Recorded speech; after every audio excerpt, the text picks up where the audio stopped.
Glória a Deus. Glória a Deus, glória a Deus, glória a Jesus. Nosso Shabat, nosso descanso. Glória a Jesus, nosso lugar secreto.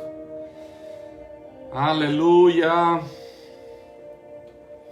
Pastora Catarina já chegou. Regi já chegou. Pastora Neide já está na área. Shalom a todos, Shabbat Shalom. Aleluia. Vamos compartilhar nossa live, nosso momento com Deus. O Amaral também já chegou. Deus é bom. Fábio também já chegou. Sejam bem-vindos, Josi. Seja bem-vinda, Maria Helena. Todos os irmãos sejam bem-vindos. Vá tomando o seu lugar. Vamos subir à presença do Senhor, encerrar a nossa semana diante do Senhor, dando a Ele toda a honra, dando a Ele toda a glória, todo louvor, toda adoração, reconhecendo que Ele é o nosso Deus, Ele é o nosso guia, Ele é o nosso protetor, Ele é aquele que nos guarda, Ele é aquele que nos protege, nos livra do mal, ou aquele que vai adiante de nós, preparando o caminho, um novo e vivo caminho para que nós andemos nele, para que nós vivamos nele. Você já pode compartilhar esta live nas suas redes sociais. Eu já fiz isso, estou fazendo aqui, e você pode fazer o mesmo, para que outras pessoas também tomem parte neste momento tão singelo, quando nós nos reunimos para oferecer ao Senhor honra e glória. Shabbat Shalom, Pastor Valdemar. Oferecer ao Senhor glória, honra, louvor, adoração, exaltação, bendizer o Teu nome, agradecer-te, Pai. Chegamos neste final de semana em gratidão ao Senhor. Gratidão porque nós estamos vivos, gratidão porque nós estamos com saúde, gratidão porque o Senhor tem nos livrado do mal. Gratidão porque o Senhor tem ido adiante de nós, aplainado o nosso caminho, endireitado as nossas veredas, trazido livramento, proteção. Oh, Senhor, nosso coração transborda de gratidão. Gratidão pelo Teu amor sem fim. Gratidão por esta graça que não tem medida, que nós não sabemos sequer mensurar. Essa graça que nos salvou, essa graça que nos sustenta, que nos alimenta, essa graça que nos mantém de pé no meio de tantas lutas, de tantas adversidades. Gratidão a Ti, Senhor, pelo perdão dos nossos pecados. Gratidão porque nós somos perdoados pelo Senhor. Gratidão porque o Senhor não leva em conta nossas infantilidades, nossas meninices, nossas besteiras. Mas o Senhor está sempre ali, pronto para nos abençoar, pronto para nos restaurar, pronto para nos colocar no caminho. Mesmo que seja necessário uns puxões de orelha, o Senhor nos dá com amor. Obrigado. Obrigado por tanta graça. Obrigado porque nós não merecemos este amor, mas Tu nos destes este amor, e este amor tem nome. Este amor é Jesus. Ele é o nosso Redentor, Ele é o nosso Salvador, Ele é a porção da nossa herança. Oh, louvado seja Deus, louvado seja Deus, louvado seja o nome do Senhor por tanta graça, louvado seja o nome do Senhor por tanto perdão, louvado seja o nome do Senhor por tanta bênção. Oh, nós queremos Te agradecer. Abra os seus lábios aí onde você está, abra o seu coração e agradeça ao Senhor. Agradeça ao Senhor por esta semana. Agradeça ao Senhor porque nós estamos completando mais uma semana.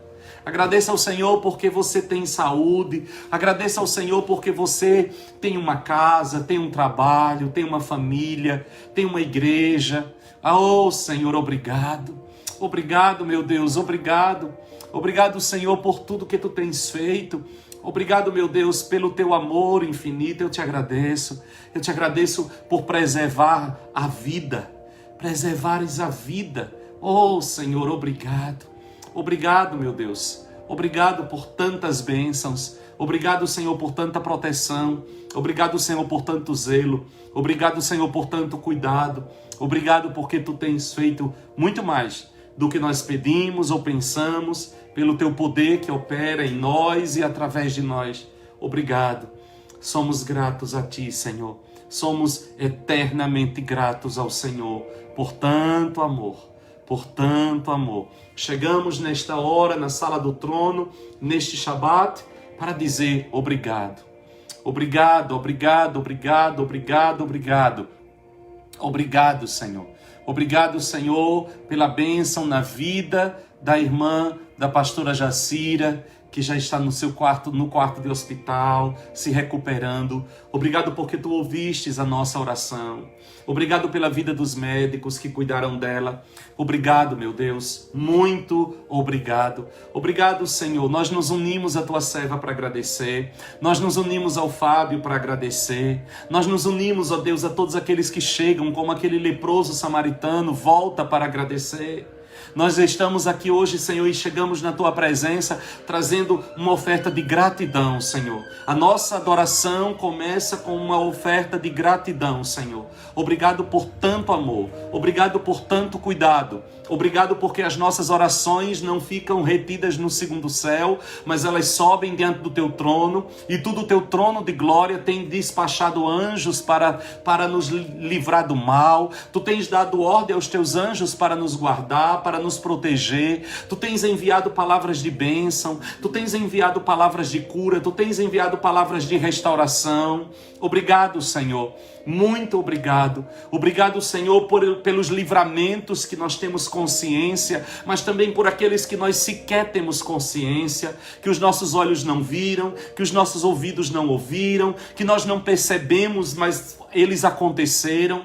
Tu desmantelaste, Senhor, armadilhas do inimigo contra nós. Tu impedistes, ó Deus, laços armados pelas trevas contra as nossas vidas. Tu nos livraste, Senhor, de cair. Tu nos livraste, Senhor, de caminhos maus. Oh, Senhor, nosso coração se alegra, porque nós sabemos em quem nós temos crido, e sabemos que Tu és poderoso, e nós temos provado este poder, e nós temos vivido este poder, nós temos desfrutado deste poder, Senhor. Muito, muito, muito obrigado, Senhor. Muito, muito obrigado. Nosso coração transborda, nossa língua é qual pena de um hábil escriba na Tua presença, em gratidão, Senhor. Muito obrigado. Muito obrigado.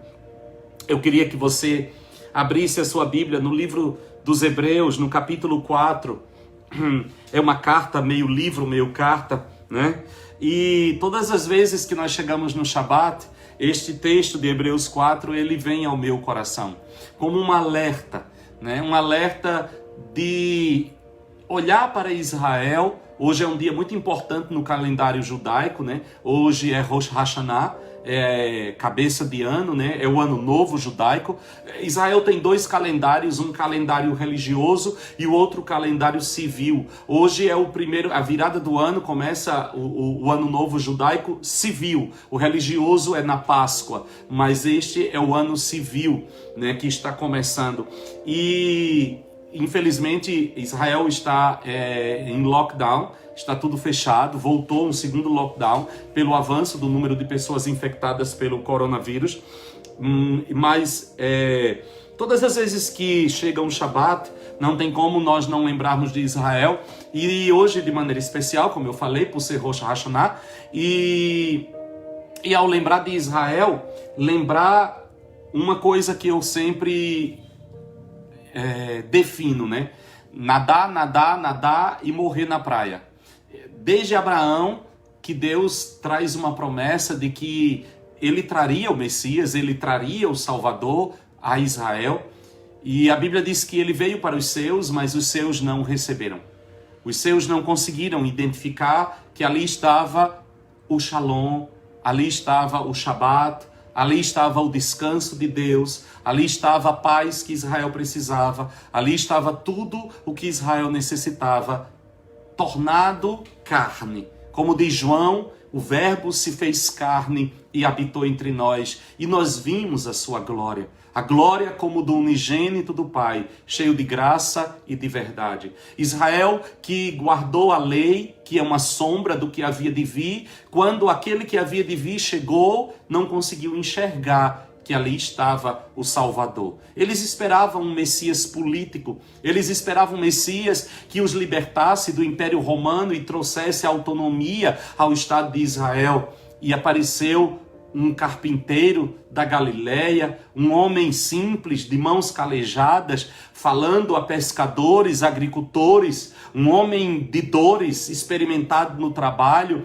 Em vez de espadas e lutas e guerras, ele fala de perdão, ele fala de amor, ele diz para caminhar mais uma milha, ele diz que se alguém te pedir a capa, dê a túnica, ele diz que tem que se perdoar 70 vezes 7, e aquela mensagem, politicamente falando, não era o que Israel esperava. Israel esperava um Messias que os guiasse contra Roma e os libertasse de todo aquele cativeiro, de todos aqueles anos, um Messias que tivesse mais do sangue de Davi, segundo a carne, um Messias que estabelecesse um território geográfico, terreno, físico. E Jesus chega dizendo: o meu reino não é daqui, o meu reino não é comida, não é bebida, é paz, é amor, é vida, é gozo, é alegria. Ele chega perdoando pecados, ele chega sarando, ele chega curando, ele chega quebrando jugo, ele chega acolhendo, abraçando, ele chega brincando com crianças. Aquele Messias não tinha o perfil de um ditador, de um guerreiro, de um estadista. Ele destilava amor, ele destilava paz, ele era um homem de paz. E como diz o profeta Isaías, ele é o príncipe da paz. E ele vem trazendo salvação debaixo das suas asas, mas não uma salvação política, não uma salvação econômica, mas uma salvação dos nossos pecados. Ele vem pregando arrependimento, ele vem chamando-nos a dar uma meia volta e nos voltarmos para Deus. Ele vem trazendo uma mensagem que esquenta mais o coração do que o corpo. Ele vem nos levando a andar por um caminho mais excelente, mais elevado, e Israel não consegue compreender que ali estava a esperança, ali estava o Salvador, ali estava o prometido das nações, ali estava o desejado, ali estava o Cordeiro que proveria para Israel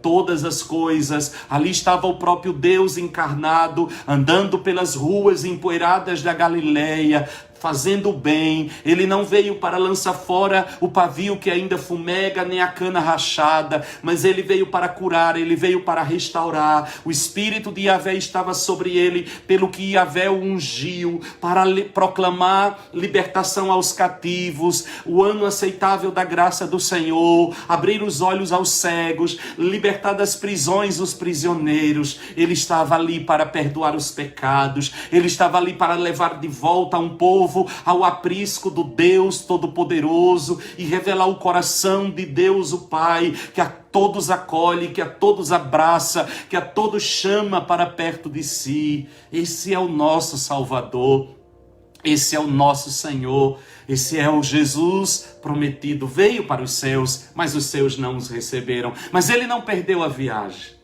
Ele não perdeu a viagem. Ele veio para os seus não receberam, mas a todos quantos receberam. A todos que não nasceram dos lombos físicos de Abraão, mas que ouviram a mensagem dele, que ouviram as suas palavras e o receberam, foi-lhe dado o poder de serem feitos filhos de Deus. Filhos não nascidos segundo a carne, filhos que não carregam o DNA humano de Abraão, mas que carregam a vida de Deus, a natureza de Deus, o descanso de Deus. E eu e você fazemos parte destes que ele não veio primeiramente para nós. Ele disse: eu fui enviado senão as ovelhas perdidas da casa de Israel. Mas a casa de Israel não conseguiu vê-lo, mas nós o vimos. O povo que andava em trevas viu uma grande luz. E esta luz brilhou sobre nós. Esta luz nos alcançou. Os gentios, considerados como cachorros, considerados como o resto da humanidade, sem esperança, sem paz, sem promessas, sem genealogia. Mas de repente ele foi nos buscar. Ele nos trouxe, Ele nos alcançou, Ele chamou para si um povo que não era seu, Ele nos deu uma herança, Ele nos deu um nome, Ele nos deu um lugar à mesa, Ele nos fez entrar na mesa, na sala do banquete, Ele nos fez assentar entre Abraão, Isaac e Jacó, Ele nos chamou pelo nome, Ele nos deu um novo nome, Ele nos deu uma nova identidade, Ele não se envergonha de nos chamar de irmãos, e Deus o Pai não se envergonha de nos chamar de filhos e filhas, filhos gerados, não segundo a natureza humana, como eu falei, mas filhos gerados pelo poder do Espírito e da palavra, filhos e filhas que foram alcançados pela obra que Ele realizou na cruz do Calvário, e que hoje com ousadia entram no Santo dos Santos e chamam a Yahvé de Pai, e chamam a Jesus de irmão. E assim diz Hebreus capítulo 4. Preste bem atenção neste texto. Veja-se nele o alerta do Senhor para mim e para você, nesta noite de Shabat, nesta noite de descanso. Nunca se esqueça que o nosso descanso não é um dia apenas. Nosso descanso não é uma cama confortável. Nosso descanso é uma pessoa. Nosso descanso é Jesus de Nazaré. Ah, nosso descanso é Ele. Ele é o lugar do nosso descanso. Diz assim Hebreus: enquanto a promessa de descansar nele nos impulsiona para o alvo de Deus. Cuidemos para não sermos desqualificados. Recebemos as mesmas promessas que o povo do deserto. No entanto, elas não fizeram bem a eles, porque não foram recebidas com fé. Portanto, se crermos, iremos experimentar o estado de descanso. Se não crermos, nada feito. Lembre-se do que Deus disse: com ira jurei, eles nunca vão chegar ao seu destino, nunca vão conseguir descansar de verdade. Deus fez essa promessa, embora tivesse cumprido a parte dele antes da fundação do mundo. Em algum lugar está escrito: Deus descansou no 7º dia, tendo completado a sua obra. Mas outro texto diz: eles nunca vão conseguir descansar de verdade. Portanto, essa promessa ainda não foi cumprida. Os antigos não chegaram ao lugar de descanso porque foram desobedientes. Deus continua renovando a promessa e estabelecendo a data de hoje, como fez no Salmo de Davi, séculos depois do convite original. Hoje, por favor, ouçam, não fechem os ouvidos. Essa promessa ainda é válida. Ela não foi cancelada no tempo de Josué. Do contrário, Deus não continuaria renovando a promessa para hoje. A promessa de chegada e descanso para o povo de Deus ainda está de pé. Deus mesmo está neste descanso. E no final da jornada, descansaremos com Ele. Portanto, permaneçamos firmes e chegaremos ao local de descanso. Se não houver desobediência, não haverá desvio.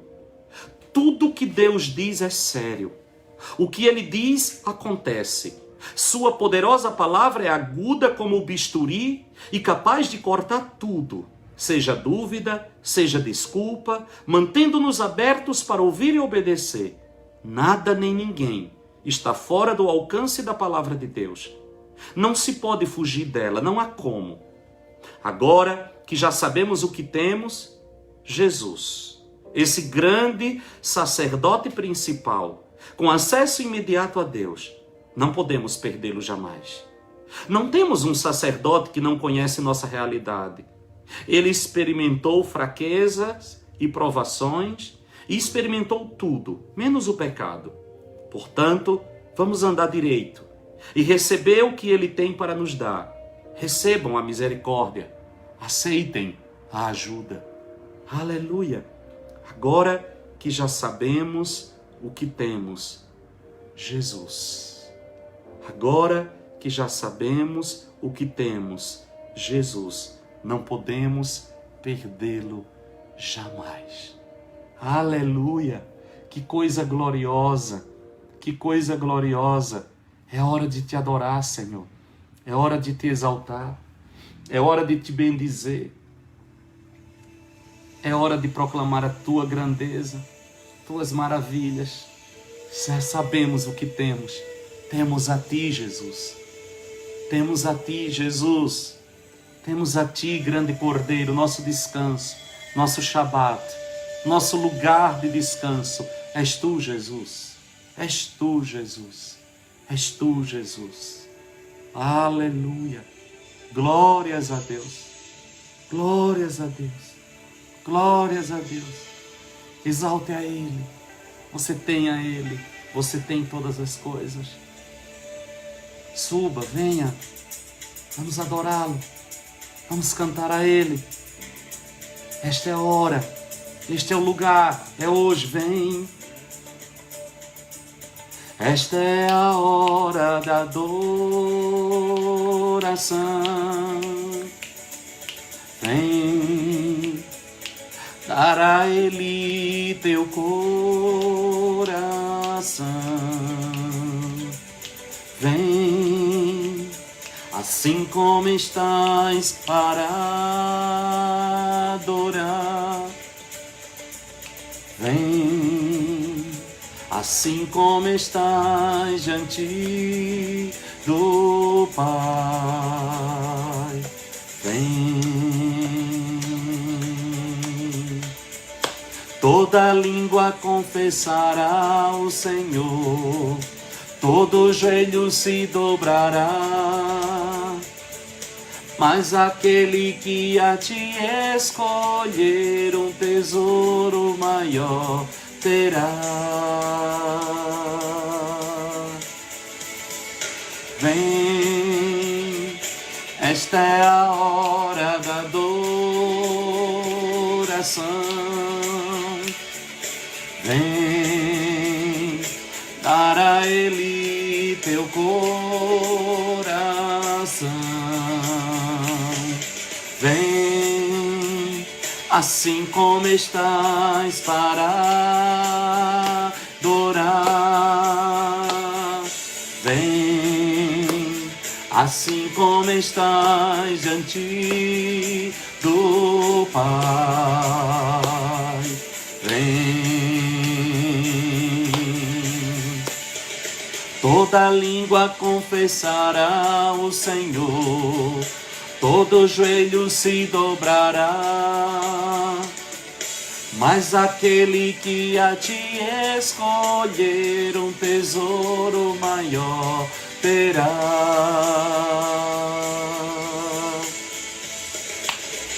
Nós te adoramos. Chegamos na sala do trono, neste lugar onde tudo cheira a tua presença, onde tudo chama a adoração. Chegamos neste lugar cercado de anjos, cercado de seres celestiais, criados desde a eternidade, tão somente para te adorar. E nós não poderíamos ter outra atitude senão te adorar na beleza da tua santidade, te adorar vestidos de vestes de louvor, reconhecendo que tu és o Criador, o sustentador de todas as coisas. Tu és Elohim, tu és o Deus que criou todas as coisas, os céus, a terra, as coisas visíveis e invisíveis, tronos, poderes, tudo foi criado por ti e para ti. Por isso nós te damos honra, por isso nós te damos glória. Toda língua confessará o Senhor, todo joelho se dobrará, mas aquele que a ti escolher um tesouro maior terá. Toda língua confessará a ti, Senhor, todo joelho se dobrará, mas aquele que a ti escolher um tesouro maior terá. Vem, esta é a hora da adoração. Vem, dar a Ele teu coração. Vem, assim como estás para adorar. Vem, assim como estás diante do Pai. Vem,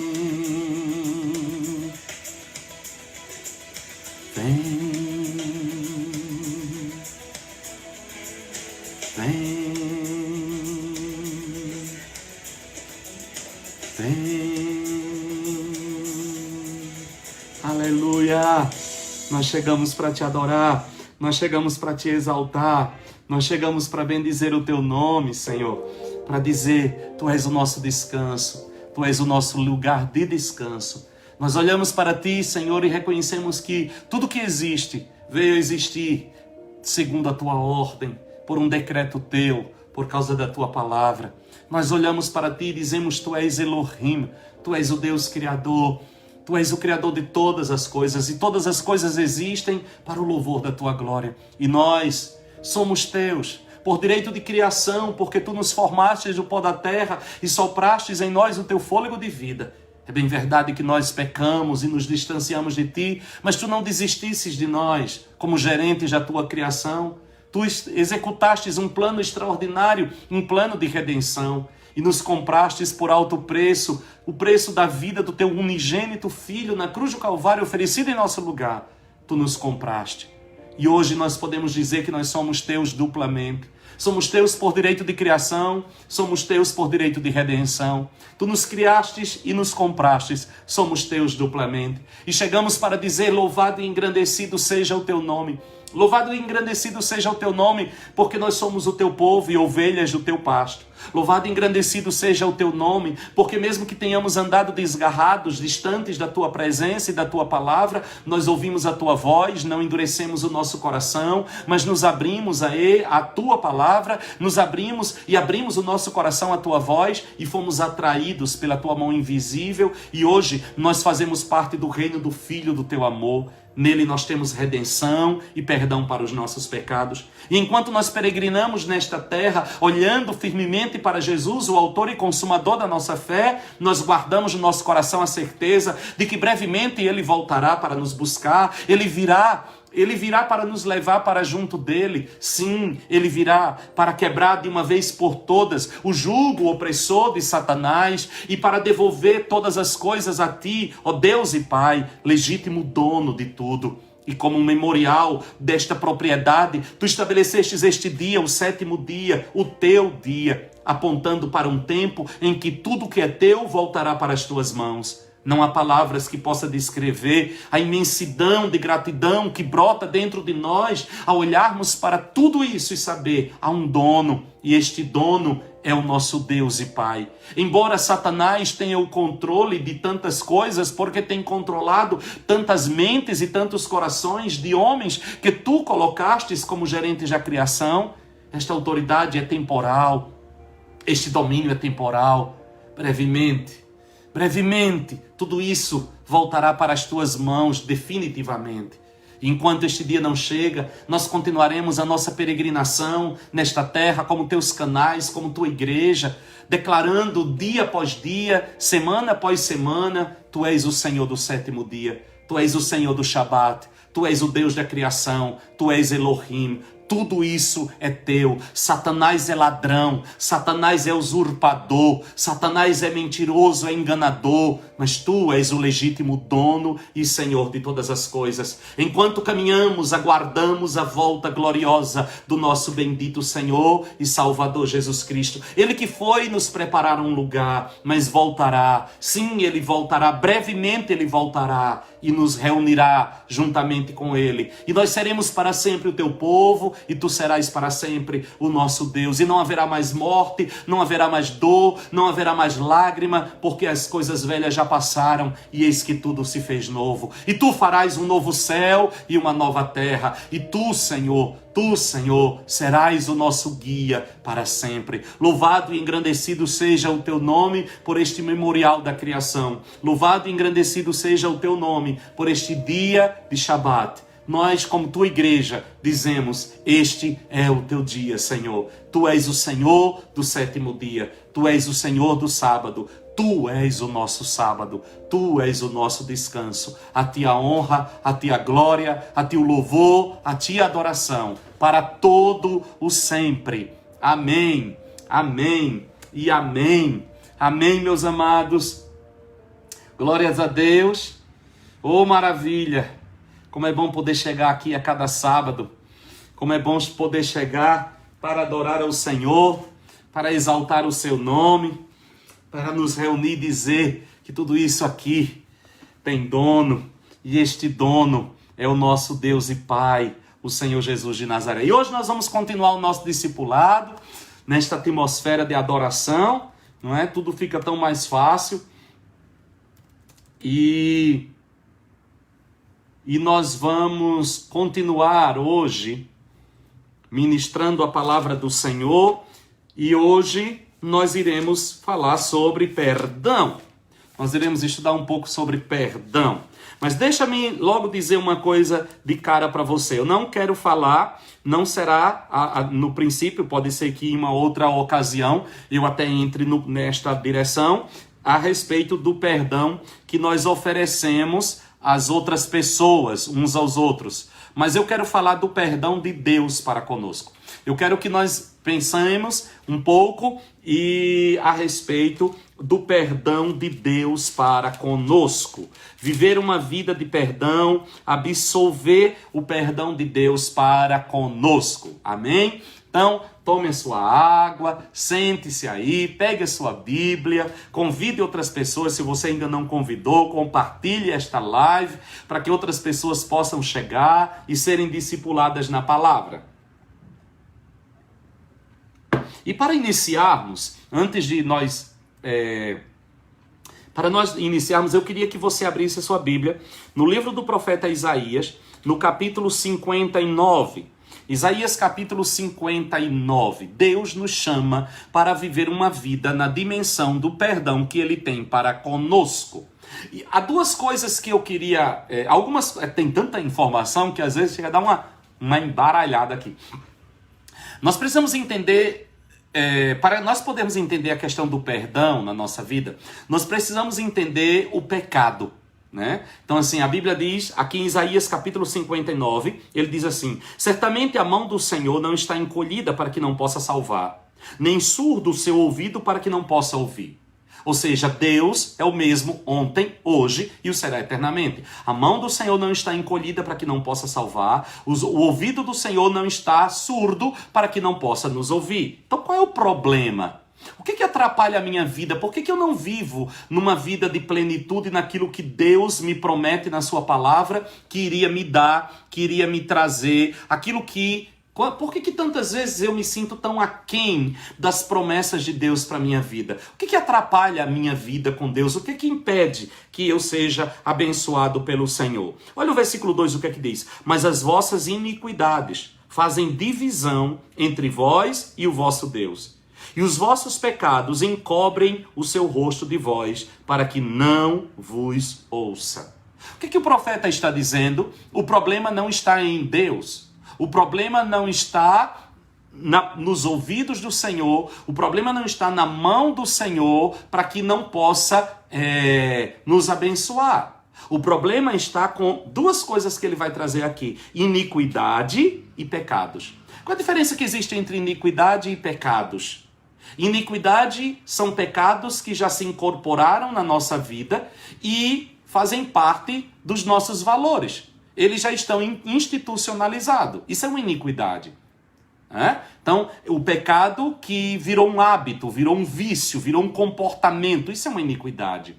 E os pecados são transgressões à lei de Deus, atos, palavras, comportamentos que ferem o caráter santo de Deus, que ferem aquilo que Deus tem, aquilo que Deus é, né, em nós.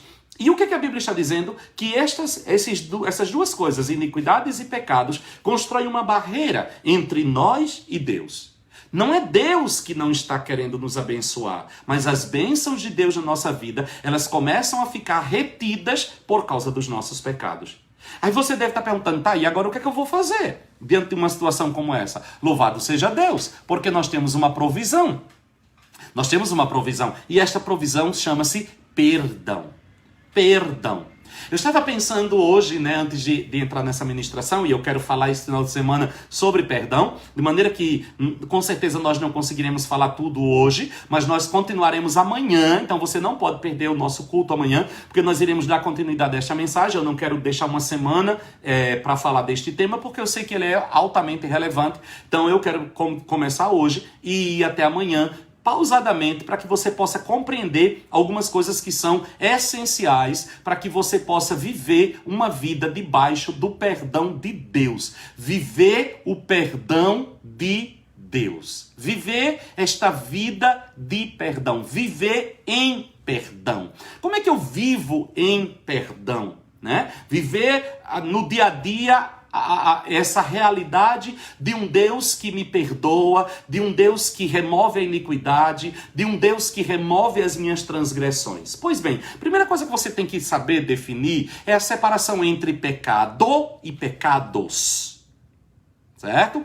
Pecado é natureza. Ok?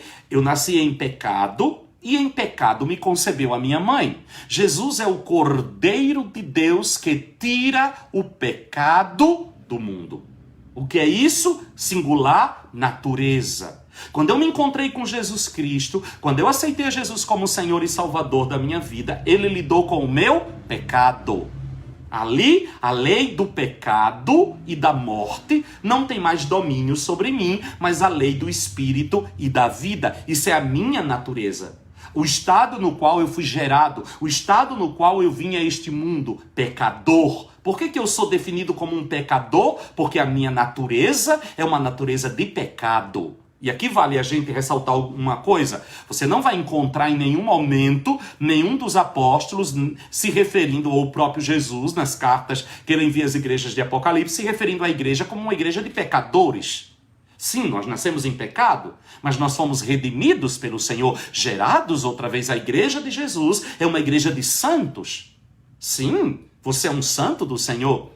Eu tenho por costume tratar as pessoas de santo e santa, e quando eu sempre me refiro a alguém, paz, minha santa, oi, santo. Muita gente dá um pulo para trás e diz assim, ai, pastor, quem me dera, né, eu ser santo. Porque nós recebemos um cristianismo muito vinculado a uma ideia católica romana, onde os santos são aqueles que você vê nas estátuas, nos quadros, nas figuras, pessoas que são totalmente anormais, né, uma coisa que está muito distante de nós e coisa e tal. Não, a palavra santo significa separado. Você foi separado para ser um canal de Deus nesta terra. Você é um santo do Senhor. Você é uma santa do Senhor. Isso é o que significa santo. Santo é separado. Algo que é santo, algo que é separado. Alguém que é santo, alguém que é separado. Separado para o uso exclusivo do Deus Todo-Poderoso. Então, pelo processo de novo nascimento, o pecado, no singular, foi vencido na sua vida. Você nasceu nesse pecado. Todos nascemos em pecado. Né? Muitas vezes as pessoas dizem assim, Deus é amor, Deus é muito bom, Deus vai mandar ninguém para o inferno. Não, você já nasceu no inferno. Como é que Deus pode mandar você para um lugar que você já nasceu nele? Todos nascemos em pecado e o salário do pecado é a morte. A palavra morte significa separação. O salário do pecado é a morte. Ok? Então nós nascemos em pecados, nós estávamos mortos neste pecado. Este pecado produzia morte em nós, mas louvado seja Deus. Jesus toma o salário do pecado, é a morte. Jesus nunca pecou. O que acontece? Ele toma essa morte. Aqui está a morte vicária. O que é a morte vicária? A palavra vicária é substituta. Jesus substitui-nos na cruz do Calvário. Porque se o salário do pecado é a morte, para que Jesus morresse, ele teria que pecar. Mas ele não pecou. Então por que ele morreu? Ele morre ao tomar sobre ele o meu pecado. Ele paga uma dívida que não é dele, essa dívida é minha. Ali na mesa da aliança, na mesa da ceia, ele come o pão, símbolo do corpo, ele parte o pão, ele dá o pão, símbolo do seu corpo, aos discípulos, mas ele come deste mesmo pão. Ele bebe, ele eleva o cálice, símbolo do sangue, ele dá o cálice aos seus discípulos, mas ele bebe também deste cálice. O que é que ele está fazendo? Ele está fazendo um ritual de aliança. A minha vida entra na tua vida, a tua vida entra na minha vida. Eu troco de lugar com vocês. Ele nos dá o seu corpo, mas ele recebe o nosso. Ele nos dá o seu sangue, mas ele recebe o nosso. Ele assume a nossa condição e por isso ele sai dali, né? Ele sai dali, ele vai para o Getsêmani agonizar. E agora Satanás pode tocar nele. Jesus se levanta e diz: venha, levantem-se, é chegada a hora do príncipe deste mundo. Por que Satanás pode tocar em Jesus agora? O próprio Jesus diz assim, quando eles chegam para prendê-lo, ele pergunta: a quem buscais? Eles dizem: Jesus o Nazareno. Ele diz: eu estou aqui. E Jesus disse: eu preguei no templo, eu estava o tempo inteiro na praça, no templo, por que vocês nunca tocaram em mim? Por que Satanás não podia tocar em Jesus? Porque a única coisa que dá direito do diabo tocar em uma pessoa é o pecado. O pecado produz esta legalidade. E nele não havia pecado. Mas agora ele toma sobre ele o pecado que era nosso. Agora Satanás pode tocar nele. Quem que o diabo estava tocando? Em mim. Eu estava nele. Ali na cruz do Calvário, Jesus está lidando com o nosso pecado natureza. Ele morre a nossa morte, ele é sepultado, ele vai ao inferno, ele passa 3 dias e 3 noites no seio da terra, e ao terceiro dia ele ressuscita, como um pagamento pelo nosso pecado. O que ele está fazendo? Ele está percorrendo o caminho que eu e você teríamos que percorrer por causa do pecado. O salário do pecado é a morte, a sepultura, o inferno. Ele passa por este processo. Ao terceiro dia ele ressuscita. Para que ele ressuscita? Para que nós vivamos em novidade de vida. É por isso que Paulo vai dizer que se Cristo não ressuscitou, é vã a nossa fé. E vã a nossa pregação. Porque ele toma o nosso pecado. O que é que a ressurreição de Jesus Cristo me diz? Ela me diz que o preço foi pago e agora eu posso viver em uma nova vida. Mas nesta nova vida, eu, mesmo tendo nascido de novo no meu espírito, mesmo tendo a lei do pecado e da morte sendo destruída no meu espírito, eu sou uma nova criação. Quem está em Cristo, nova criatura é, as coisas velhas já passaram, e se tudo se fez novo no meu espírito. Mas a minha alma traz marcas da velha criatura. O meu corpo não foi regenerado, não há redenção para o corpo, a não ser através da morte ou do arrebatamento. O que vai acontecer na minha peregrinação na terra? Eu vou pecar. Antes eu era um pecador que produzia atos de santidade, muito embora esses atos não me justificassem. Agora, eu sou um santo que produzo atitudes de pecado. Percebe a diferença? Antes eu era um pecador, na minha natureza, que tinha atitudes de santidade. Fazia o bem, fazia coisas boas, né? Eu tinha atitudes boas. Mas a minha natureza era de pecado, era de morte. Agora, a minha natureza mudou. Eu sou uma nova criação. Eu sou um santo na natureza, mas eu tenho atitudes de pecado. Eu peco. E agora, esse pecado, estes pecados no plural, o que fazer com eles? Eles têm sobre mim o mesmo efeito que o pecado natureza tinha? Não. O pecado natureza determinava quem eu sou, filho da ira, filho do diabo, por natureza. Os pecados que eu cometo na minha jornada, eles atrapalham o meu relacionamento com Deus. Mas para cada um deles eu tenho uma provisão. Eu agora vou aprender a andar em perdão. Eu vou aprender a andar uma vida de confissão dos meus pecados. Veja, uma coisa que precisa ficar muito claro. Confissão de pecados é um comportamento de quem nasceu de novo. Se você não nasceu de novo, você não confessa pecados. Pecador não confessa pecados. Pecador confessa Jesus. Se com tua boca confessares a Jesus como Senhor e em teu coração creres que Deus o ressuscitou dentre os mortos, serás salvo. Quando você prega o evangelho a uma pessoa que não nasceu de novo, você não a leva a confessar pecados. Você a leva a confessar Jesus como seu Senhor e Salvador. Por quê? Porque este processo vai lidar com a natureza desta pessoa. Mas agora que ele nasceu de novo, ele não vai confessar Jesus. Ele vai confessar pecados. Agora ele vai dar nome, agora ele vai dar endereço, agora ele vai dar identidade aos deslizes que ele comete enquanto ele vai caminhando. E para cada um destes pecados há uma provisão de Deus que se chama perdão. Perdão. Viver uma vida de perdão. Aleluia! Nós temos um dono, nós temos um Senhor.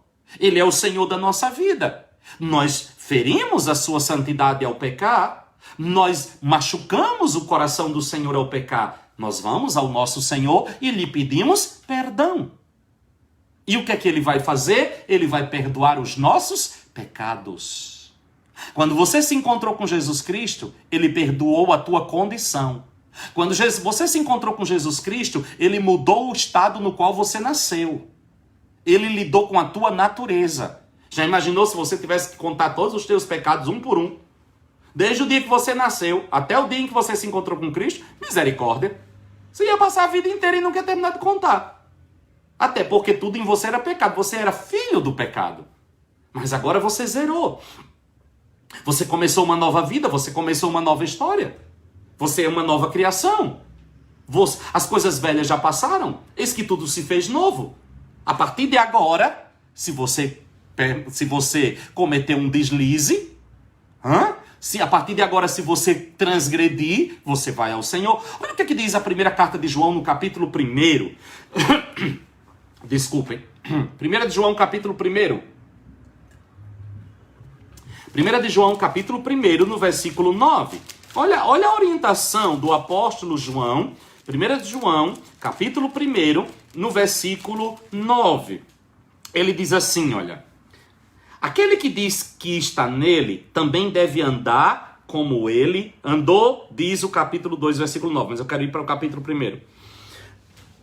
No versículo 8 diz assim: se dissermos que não temos pecado nenhum, enganamo-nos a nós mesmos e não há verdade em nós. Primeira coisa que você vai ter que colocar no seu coração, certo? Se nós dissermos que nós não temos pecados nenhum, nós nos enganamos a nós mesmos. Ok? Aqui está falando de comportamento, aqui está falando de atitudes, certo? A Bíblia diz que se eu sei fazer o bem e não faço, eu peco. Então você não pode dizer que você não tem pecado nenhum. Ok? Você vai sondar o seu coração. O que é que eu vou fazer? Aí ele vai dizer assim: mas se confessarmos os nossos pecados, ele é fiel e justo para nos perdoar os pecados e nos purificar de toda injustiça. Veja que pecado aqui está o tempo inteiro no plural.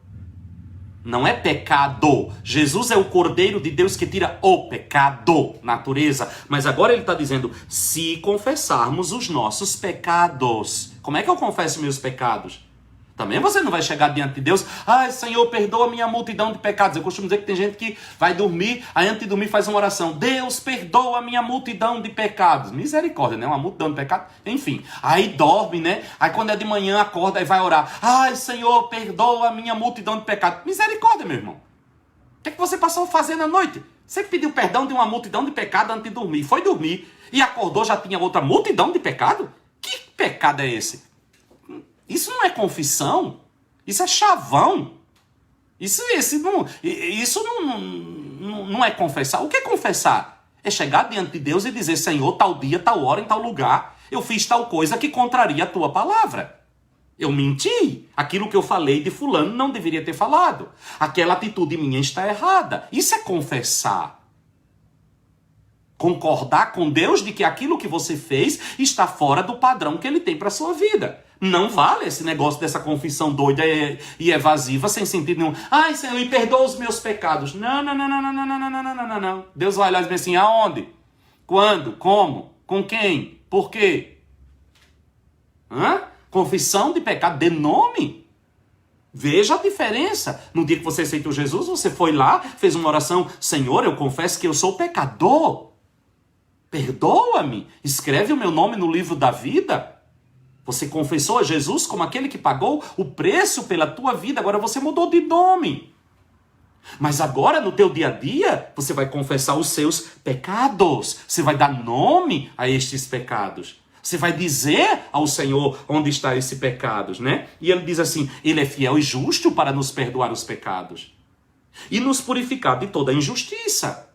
Tudo aquilo que os pecados trouxe para nós como legalidade para que Satanás nos aprisionássemos, ou para que áreas da nossa vida fossem interrompidas da graça de Deus, ao confessarmos estes pecados e recebermos o perdão do Senhor, Ele nos purifica desta injustiça. Ele nos remove deste lugar de ilegalidade onde o inimigo pode nos aprisionar, pode nos roubar. Cada pecado que nós cometemos é uma porta que nós abrimos para que o diabo execute em nós aquilo que é a sua vocação: matar, roubar e destruir. Todas as vezes que eu peco, qualquer pecado que eu cometo, eu estou dando espaço para que o diabo possa operar, roubando-me, matando-me, destruindo coisas que eu estou fazendo, construindo em Deus. Como é que eu retiro esse direito legal das mãos de Satanás? Pelo arrependimento e confissão dos meus pecados. E ao confessarmos estes pecados, ele é fiel. E mais uma vez ele vai dizer no versículo 10, se dissermos que não pecamos, fazemo-lo mentiroso, e a sua palavra não está em nós.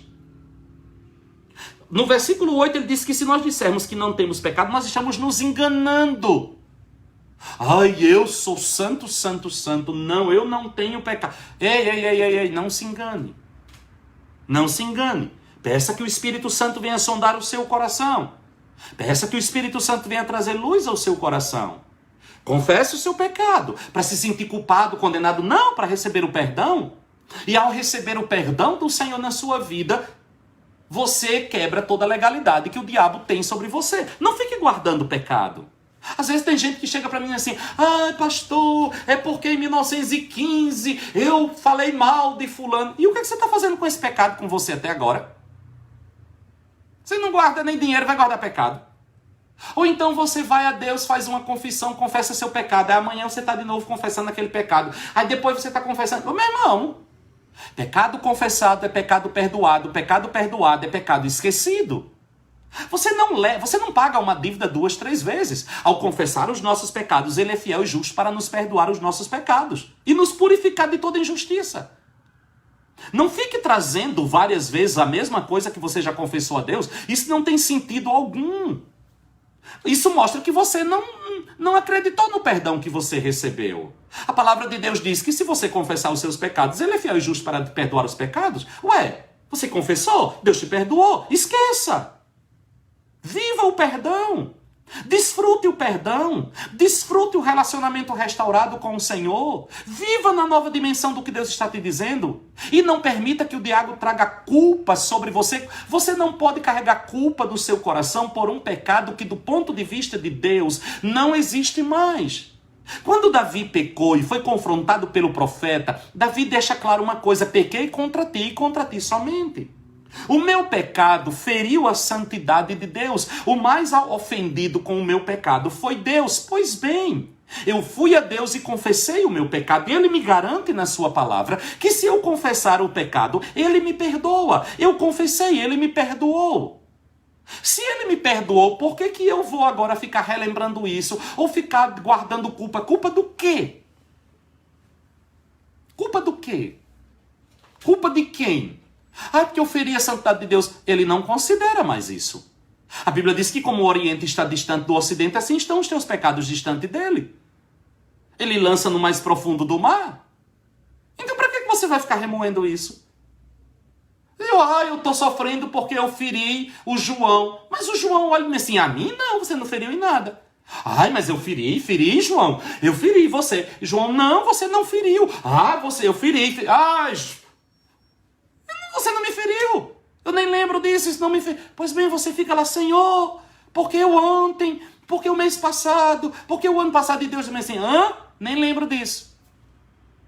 Não, Senhor, mas tu tens que lembrar. Tem gente que vive desse jeito, né? Tu tens que lembrar, Senhor. Eu não sou digno. Ai, pobre que eu sou, miserável que eu sou. Para, irmão. Menos. Viva o perdão de Deus na sua vida. Agora veja, o perdão de Deus na nossa vida não é uma licença para continuar pecando. É uma provisão. Pecado na vida de um discípulo do Senhor é um acidente de percurso. É por isso que você tem que mudar a sua linguagem e tirar esse pecado impessoal. Né? Esses pecados que não tem nome, esse pecado que não tem endereço, porque você começa transformando tudo num chavão. E você começa a achar que você... Não, eu peguei... Ai, pastor, é possível passar um dia sem pecar? Claro que é. Você tem toda hora que você vai orar, você tem pecado para confessar a Deus? Misericórdia. Eu não tenho toda hora que eu vou orar, não tenho pecado para confessar a Deus, não. Mas quando eu tenho, eu vou a Ele e eu confesso. Entendeu? E o que é que eu vou viver? Uma vida de perdão.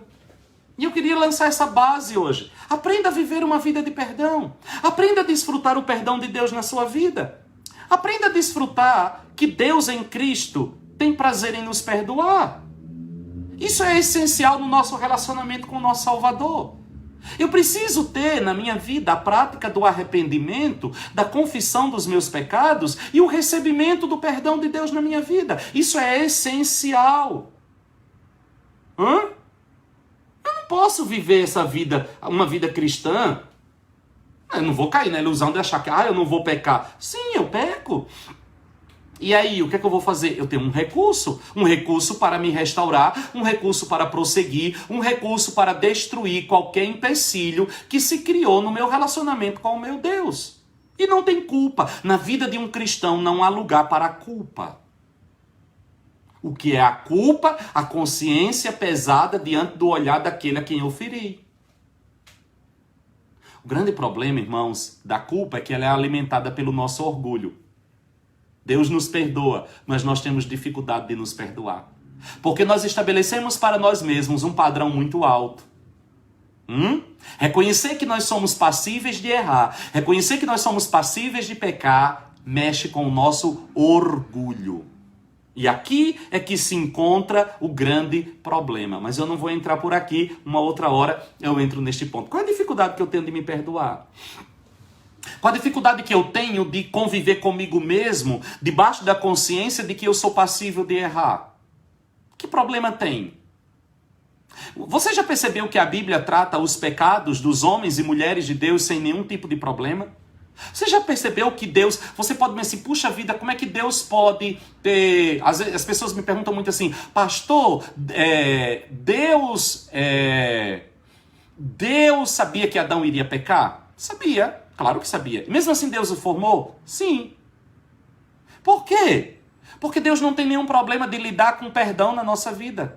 Deus sabia que Moisés iria ferir a rocha quando Deus mandou falar. Deus sabia que Davi iria adulterar. Deus sabia que Abraão iria mentir. Deus sabia tudo isso. Contudo, Deus não deixou de escolher e chamar estes homens. Por quê? Porque Deus não tem nenhum problema de trabalhar com perdão na nossa vida. Esse problema é um problema nosso. O problema do perdão não é um problema de Deus, o problema do perdão é um problema nosso. O desafio de viver uma vida de perdão não é de Deus, porque se fosse, Deus só teria escolhido pessoas perfeitas, e na Bíblia não é esse o padrão. O padrão da Bíblia são de homens que cometem pecados, que cometem falhas, que pisam na bola, e que Deus não abre mão de nenhum deles. Deus não tem problema de olhar para mim e dizer assim, ok, eu te perdoo, continua. Deus não tem problema. Eu tenho problema. Por quê? Porque reconhecer os meus erros, reconhecer a minha passividade de errar, é reconhecer a minha fragilidade, é bater de frente com o meu orgulho. Na realidade, eu tenho uma necessidade de querer parecer para o outro que eu sou melhor do que eu realmente sou. Aí eu tenho duas coisas. Primeiro, uma dificuldade de reconhecer a minha possibilidade de errar. Segundo, a dificuldade de lidar com os erros dos outros e a necessidade que eu tenho de exaltar o erro do outro. Por quê? Ao mesmo tempo em que eu quero omitir os meus erros, porque ele lida com o meu orgulho, eu tenho prazer em exaltar o erro do outro, porque o erro do outro libera-me para continuar errando e lidando com aquilo como se não fosse nada de mal. E o erro do outro diante de mim, principalmente quando é um erro numa área em que eu não erro, aquilo alimenta o meu orgulho. Veja, fulano mente, eu não minto. Veja, fulano adultera, mas você mente. Veja, fulano, sei lá, não cumpre a sua palavra e você é fofoqueiro. Entende? Então, quando eu exalto o erro do outro, eu estou alimentando o meu orgulho, porque eu só exalto erros que eu não cometo. Eu só exalto erros que eu não cometo. Os erros que eu cometo, eu tento procurar um jeito de dar uma mascarada e uma aliviada nela. Ei, vamos parar com isso. Deus não está nos chamando para viver uma vida driblando o pecado. Deus está nos chamando para viver uma vida na base do arrependimento e do perdão. Amém, irmãos? Viver debaixo da consciência de que você e eu somos passíveis de pecar. Você e eu podemos pecar e Deus não tem nenhum problema em lidar com os nossos pecados. No dia em que nós trouxermos isso como uma realidade no meio da igreja, nós teremos cultos e mais cultos de muito arrependimento, de muito quebrantamento, onde as pessoas não terão nenhuma dificuldade de chegar ali, derramar-se diante do Senhor, confessar os seus pecados, serem restauradas, serem curadas, e nós conviveremos com isso com toda a normalidade do mundo, porque nós entenderemos que fulano pode ser passivo de errar numa área, eu sou passivo de errar em outra, mas Deus perdoa-nos a todos. Aleluia! Qual é a base do perdão de Deus para a nossa vida? A base do perdão de Deus é o quê? O sangue de Jesus Cristo. O sangue de Jesus Cristo. Jesus é o Cordeiro de Deus que morreu por nossos pecados. João capítulo 1, versículo 29. Eis o Cordeiro de Deus que tira o pecado do mundo.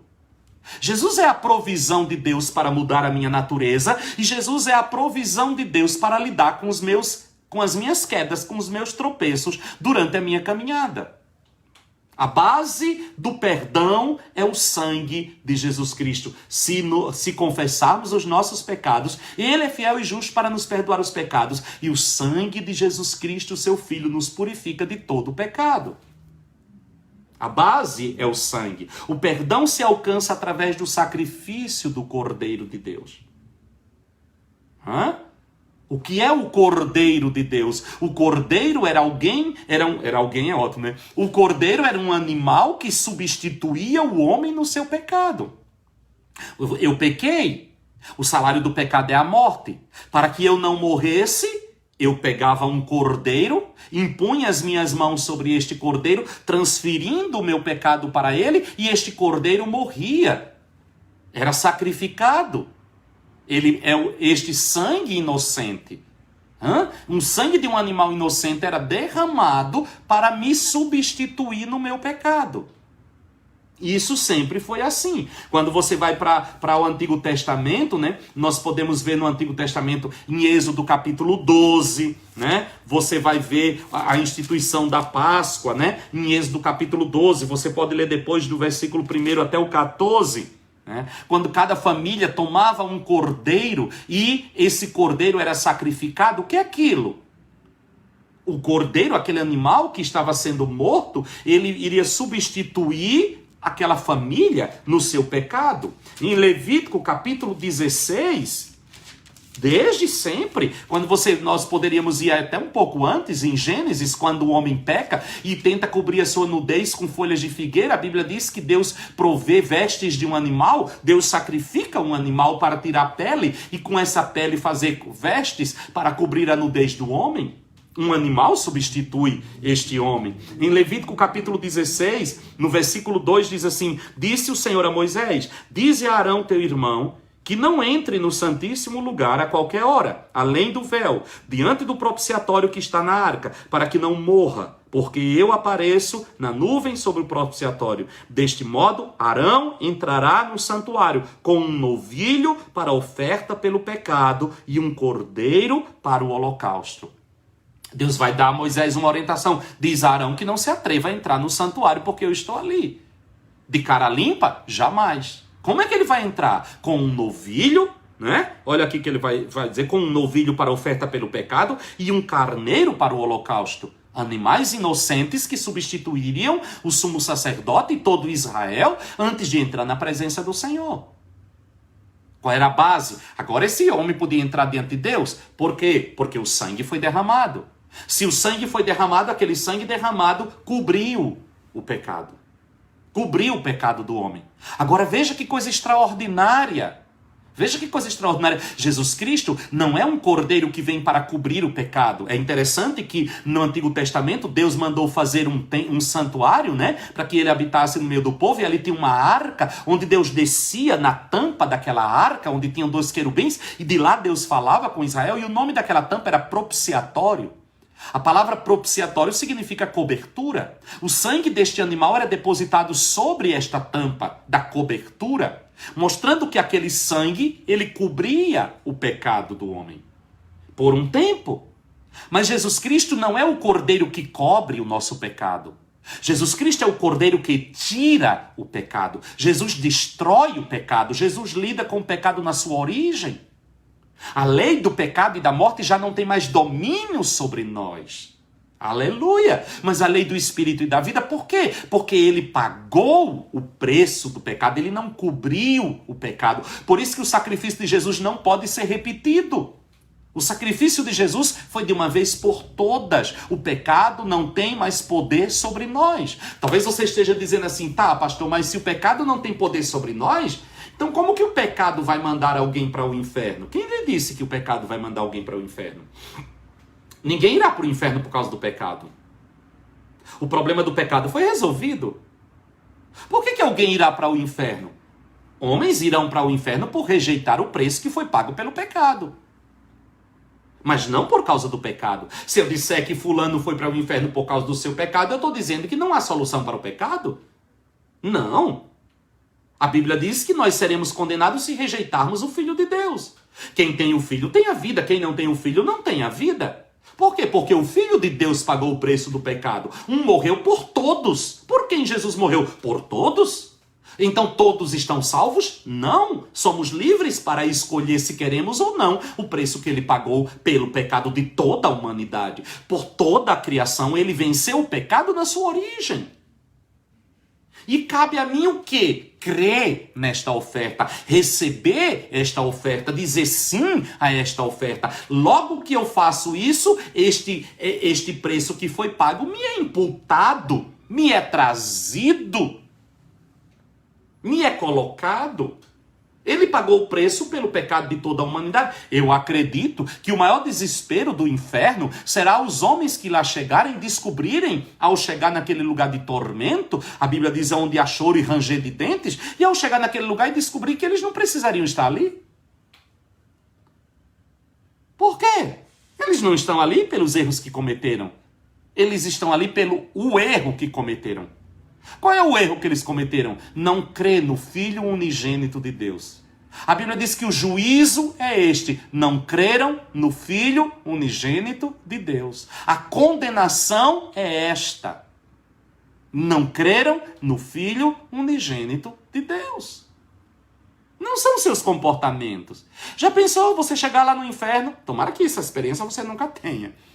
Você chegar lá no inferno e dizer, o diabo dizer assim, você está aqui de bobo. Por quê? A tua dívida foi paga. Não acredita. Então por que eu estou aqui? Porque você não aceitou o preço que foi pago pela sua dívida. Que horror, não? Glória a Deus que a palavra de Deus chegou até nós. A base, o perdão, é o sangue. O sangue de Jesus. Aleluia. No Antigo Testamento você pode ir no versículo 3, como nós lemos, né, de Levítico, no versículo 24, olha o que é que diz o versículo 24 de Levítico 16, banharás o corpo em água no lugar santo e vestirás as suas vestes, então sairá e preparará o holocausto e o holocausto do povo e fará expiação por si e pelo povo. Deus está dando orientações a Arão. Como é que tu vais entrar no Santo dos Santos? Faz expiação pelo teu pecado, se lava, se purifica. Todo este ritual. Isaías capítulo 53, né? Você pode ler a profecia que se cumpre em Jesus Cristo. Este perdão já foi providenciado. E este perdão, irmãos, que nós provamos pela nossa confissão, ele está à nossa disposição. Olha o que vai dizer Isaías capítulo 1. Vamos para a palavra, vamos andar um pouco na Bíblia. Como eu disse, amanhã eu vou continuar essa ministração, porque eu creio que ela é extremamente importante. Eu não quero dar uma interrupção de uma semana. Isaías capítulo 1, no versículo 18. Isaías 1, 18 diz assim, vinde então e argui-me, eu amo esse texto.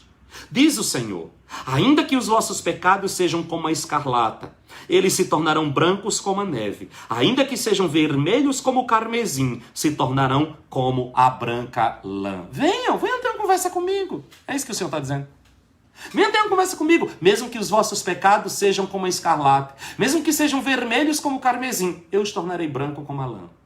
Uau! Que promessa! Já está providenciado. Deus já providenciou perdão para todos os nossos pecados. Para que você vai guardar pecado na sua vida, meu querido? Para quê? Viva o perdão de Deus. Olha o que diz o apóstolo Pedro. Primeira carta de Pedro, no capítulo 2. Primeira carta de Pedro, capítulo 2, versículo 24. Primeira de Pedro, capítulo 2, versículo 24. Ele mesmo levou no seu corpo os nossos pecados sobre o madeiro. Eu disse no início dessa aula, Jesus levou... Por que Jesus morreu? Pelos nossos pecados. Quando nós usamos essa expressão, né, Jesus morreu pelos nossos pecados, dá a impressão de uma coisa assim distante, né? Muitas vezes. Ele morreu pelos nossos pecados. Ele morreu por causa dos nossos pecados. Na realidade é isso que o texto está dizendo. Ele morreu por tomar o nosso pecado sobre ele. Digamos que tem um matador procurando o José, mas você é o Antônio. E aquele matador, aquele pistoleiro quer matar o José. E você é o Antônio. Mas de repente você ama tanto o José que você se veste de José. Você coloca uma fantasia de José e o matador, ao chegar, mata você no lugar do José. Mas você é o Antônio. Por que ele te matou? Porque você estava vestido de José. Nele, quem foi que morreu para aquele matador? Foi o José. Então, quando eu digo que Jesus morreu pelos nossos pecados, o que eu estou dizendo? O que fez com que Satanás levasse ele até a cruz? O que fez com que ele subisse até o Calvário? O fato dele ter vestido a minha roupa humana. O meu pecado. Se ele não tivesse assumido o meu pecado, ele jamais poderia morrer. Se Jesus não tivesse assumido o meu pecado, Satanás jamais teria tocado nele. Eu estava naquela cruz. Entenda isso. Era eu. Eu tenho que olhar para a cruz e me enxergar ali. Quem morreu naquela cruz? Eu morri naquela cruz. Quem foi sepultado? Eu fui sepultado. Quem desceu ao inferno? Eu desci ao inferno. Ele tomou sobre ele a minha condição. Ele tomou sobre ele o meu juízo. Ele tomou sobre ele a minha roupagem. Era eu. Mas ao ressuscitar ao terceiro dia, eu ressuscitei ao terceiro dia. Eu subi, eu ressuscitei, eu recebi uma nova vida. Eu subi ao céu. É por isso que o apóstolo Paulo vai dizer assim, eu morri. Quando, Paulo, que tu morreste? Tu estás vivo dizendo isso? Há 2000 anos atrás eu morri. Paulo não, né? Há algumas décadas. Eu morri. Aonde tu morrestes? Na cruz. Eu fui sepultado. E eu ressuscitei com Cristo. Aí Paulo diz assim, a minha vida, ela está escondida com Cristo em Deus. Onde é que tu estás, Paulo? Eu estou sentado nas regiões celestiais em Cristo Jesus. Eu olho para ele. Quem que foi que subiu ao céu? Eu subi ao céu. Qual é a minha posição? A dele. Ele venceu no meu lugar. Por que ele venceu no meu lugar? Porque ele morreu no meu lugar. Ele ressuscitou no meu lugar. Por quê? Porque ele morreu no meu lugar. Ele não tinha do que morrer. O salário do pecado é a morte. Ele não tinha pecado. Como ele poderia morrer? Como pode ele morrer? Se ele não tinha pecado e o salário do pecado é a morte. Não existe morte onde não há pecado. Ninguém é louco para dizer que Jesus pecou. Então como que ele morre? Para ele morrer, ele precisa tomar sobre si o meu pecado.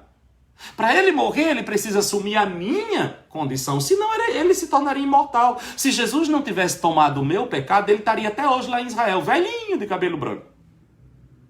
Não tinha como morrer. O salário do pecado é a morte, dívida. O salário, o pagamento, é direito. O pecado tem um direito, morte. Ele toma o meu pecado. É isso que nós precisamos entender. Ele toma, ele assume a minha condição. E agora, quem sou eu? Onde eu estou? Neste plano maravilhoso, onde é que eu estou? Sentado nas regiões celestiais em Cristo Jesus. sentado com Cristo em Deus. É lá que eu estou. É nesse lugar que eu me encontro. E aí, o que eu vou fazer? Mas eu estou ainda aqui neste planeta. Eu ainda estou aqui nessa terra. Eu vou viver nessa providência de Deus que está à minha disposição. De perdão. Pisei na bola. Perdoa-me, Senhor. Isso não está certo. Perdoa-me. Mateus capítulo 27. Mateus capítulo 27. Ai, como eu queria enfiar isso na cabeça dessa crentaiada. Mateus capítulo 27, versículo 51. Mateus 27, 51 diz assim: neste instante o véu do templo se rasgou em duas partes, de alto a baixo, tremeu a terra e fenderam-se as rochas. O véu se rasgou. O que era aquele véu que se rasgou quando Jesus morreu? Era uma cortina de veludo que fazia separação entre esse Deus, que ninguém podia chegar na presença dele, porque morria, e o homem pecador. Mas agora, o problema do pecado foi resolvido. E agora? Não há mais nada que nos separe de Deus. Por quê? Porque a força do pecado foi vencida pelo sacrifício de Jesus Cristo na cruz do Calvário. Se o pecado perdeu o seu poder, se o pecado perdeu a sua força, nada mais me separa do amor de Deus. Eu posso entrar confiadamente na presença do Senhor. Por quê? Antes, Arão entrava na presença do Senhor por causa do sangue de um bode e de um carneiro. E hoje, eu entro na presença do Senhor por causa do sangue de Jesus Cristo de Nazaré. Arão não podia entrar na presença de Deus? Podia. Quando que Arão podia entrar na presença de Deus? Quando o sangue de um novilho, quando o sangue de um animal fosse derramado para cobrir o pecado dele e o pecado de Israel. Ele entrava com toda a liberdade na presença de Deus. E agora? Agora? Mais ainda. Eu posso entrar confiadamente na presença de Deus. Por quê? Já não é mais o sangue de um bode, já não é mais um sangue de um novilho, agora é o sangue de Jesus Cristo de Nazaré, o unigênito Filho de Deus, que morreu não para cobrir o pecado, mas para tirar o pecado. O pecado já não é mais empecilho para que eu entre na presença de Deus. Quando eu entro na presença de Deus, sabe o que é que eu encontro hoje? Não é um juízo, não é uma condenação. Eu encontro graça, eu encontro favor, eu encontro perdão, eu encontro misericórdia. E quem que traz isso para mim? Jesus Cristo de Nazaré. Ele está à direita do Pai, ele morreu e ele sentou à direita de Deus para fazer valer aquilo que a sua morte nos garantiu. Ele é a testemunha que está à direita do trono de Deus, para que quando eu e você entrarmos na presença de Deus, ele possa olhar e dizer: Pai, ele está justificado. O preço foi pago. Não é um sangue de um bode que me dá acesso a Deus. Não é um sangue de um cordeiro que me dá acesso a Deus. O que me dá acesso a Deus é o sangue do Filho unigênito de Deus. Por isso que Paulo diz: quem pode me separar do amor de Deus que está em Cristo Jesus? A morte, a vida, anjos, demônio, principados, potestade, o presente, o porvir, a altura, a profundidade. Nenhuma criatura pode me separar do amor de Deus que está em Cristo Jesus. O amor de Deus que está em Cristo Jesus, nosso Senhor. Portanto, nenhuma condenação há para aqueles que estão em Cristo. Aleluia! Você pode ter acesso à presença do Senhor. Louvado seja o nome do Senhor. Volte lá para 1 de João. 1 de João 1,19. 1 de João... Aliás, 1,9, né? 1 de João 1,9. Se confessarmos os nossos pecados, ele é fiel e justo para nos perdoar os pecados. O perdão de Deus, ele nos foi dado.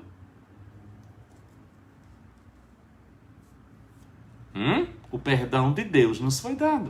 O perdão de Deus nos alcançou. E está à nossa disposição.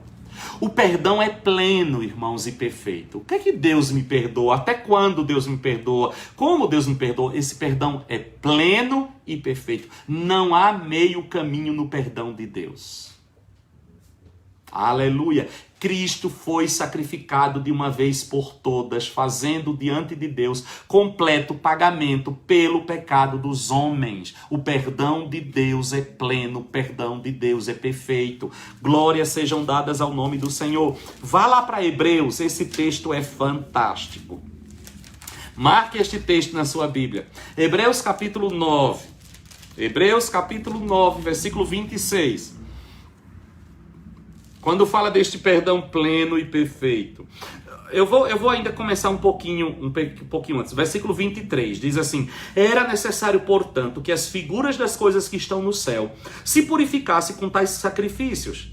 mas as próprias coisas celestiais com sacrifícios superiores a estes. O que são as figuras das coisas que estão no céu? O templo, o santuário, a arca, tudo isso eram figuras das coisas que estão no céu. Elas se purificavam com o quê? Com sangue de animal, com sangue de bode, com sangue de carneiro, com sangue de um animal. Mas as coisas superiores, as coisas celestiais, não. Elas precisavam ser purificadas com um sangue perfeito. Versículo 24 diz assim: pois Cristo não entrou em santuário feito por mãos. Figura do verdadeiro. Cristo, o sangue de Jesus não foi depositado na arca da aliança do templo de Jerusalém. É isso que ele está dizendo. O sangue de Jesus não entrou pelas mãos de um sacerdote humano. Porém, no mesmo céu, para comparecer agora por nós perante a face de Deus. O sangue de Jesus foi levado pelo próprio Jesus ao Santo dos Santos do céu. Ao santuário verdadeiro, aonde o pecado nasceu, aonde o pecado começou, quando Lúcifer se rebelou contra Deus. Jesus foi lidar com o pecado na sua origem.